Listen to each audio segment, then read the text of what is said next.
ఆంజనేయ స్వామి తన యొక్క చరిత్రలో మనకి చెప్తూ ఉన్నాడు, ఇలా ఇబ్బంది పెట్టేవాళ్ళు లోకంలో ఉండనే ఉంటారు, అందరికీ ఎవడో ఒకటి ఇబ్బంది పెట్టేవాళ్ళు ఉండనే ఉంటారు. అందుకే శాస్త్రంలో ఈ ప్రపంచంలో ఉన్నటువంటి మనుషులందరినీ కూడా 4 రకాలుగా విభజించారు.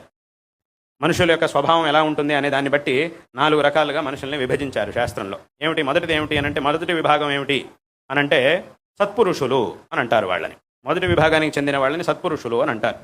అంటే వీళ్ళు ఎలా ఉంటారు, వీళ్ళ స్వభావం ఎలా ఉంటుంది, ఎవరిని మనం సత్పురుషులు అని అనాలి అనంటే దానికి శాస్త్రంలో చెప్పారు, ఎవరైతే తమ యొక్క స్వార్థం గురించి ఆలోచించకుండా ఎప్పుడు ఇంకొకళ్ళకి మంచి చేయాలనే ఆలోచిస్తూ ఉంటారో వాళ్ళని సత్పురుషులు అని అంటారు. అంటే ఇంకొకరి మంచి కోసం తమ స్వార్థాన్ని కూడా వదిలేస్తారు. నాకు మంచి జరగకపోయినా పర్వాలేదు, నాకు ఇబ్బంది వచ్చినా పర్వాలేదు, వాళ్ళు బాగుండాలి, అందరూ బాగుండాలి, మిగతా వాళ్ళందరూ బాగుండాలి అని ఎవరైతే భావిస్తారో, అంటే ఇంకొకరి మంచి కోసం తమ స్వార్థాన్ని కూడా త్యజిస్తారో వాళ్ళని సత్పురుషులు అని అంటారు. దీన్నే శాస్త్రంలో చెప్పారు, ఏతే సత్పురుషా పరార్థ ఘటకా స్వార్థాన్ పరిత్యజ్యయే. తమ యొక్క స్వార్థాన్ని కూడా వదిలేసి ఇంకోళ్ళ మంచి కోసం ఎప్పుడు కూడా ప్రయత్నిస్తూ ఉంటారు, వీళ్ళని సత్పురుషులు అని అంటారు.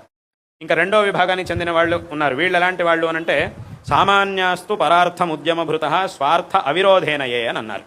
దీని యొక్క అర్థం ఏమిటంటే, ఇంకొకరికి వీళ్ళు కూడా మంచి చేస్తారు, కానీ దానివల్ల వీడికి ఏదైనా ప్రయోజనం ఉందా లేదా, తన స్వార్థం ఉంటే కానీ ఇంకోళ్ళకి మంచి చేయరు. ఇది రెండో విభాగానికి చెందిన. మొదటి వాళ్ళు స్వార్థాన్ని వదిలిపెట్టి ఇంకోళ్ళకి పని చేస్తారు, ఇంకోళ్ళకి కావాల్సింది చేసి పెడతారు.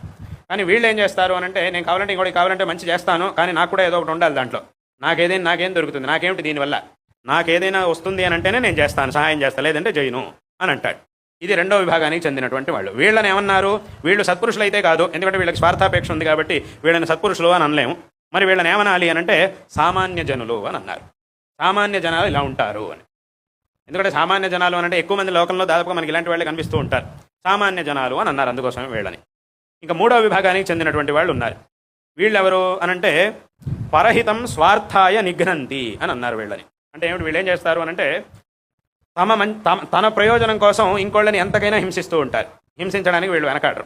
అంటే ఇంకోళ్ళని ఇబ్బంది పెట్టైనా తమ స్వార్థాన్ని వాళ్ళు సంపాదించుకుంటారు.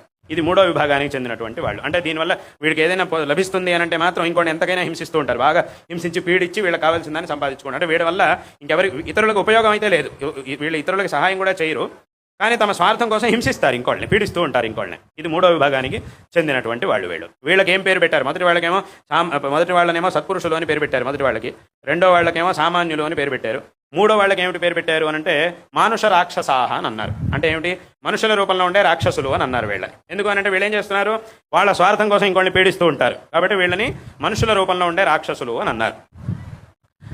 అదైపోయింది. ఇంక మూడో విభాగం అయిపోయింది. ఇంకో నాలుగో విభాగం ఒకటి ఉంది. ఈ నాలుగో విభాగం వాళ్ళు ఏం చేస్తారు అనంటే, ఈ మూడో విభాగానికి చెందినటువంటి వాళ్ళైనా ఏం చేస్తారు అనంటే, తమ స్వార్థం ఏదైనా ఉంది అనంటే ఇంకోళ్ళని హింసిస్తూ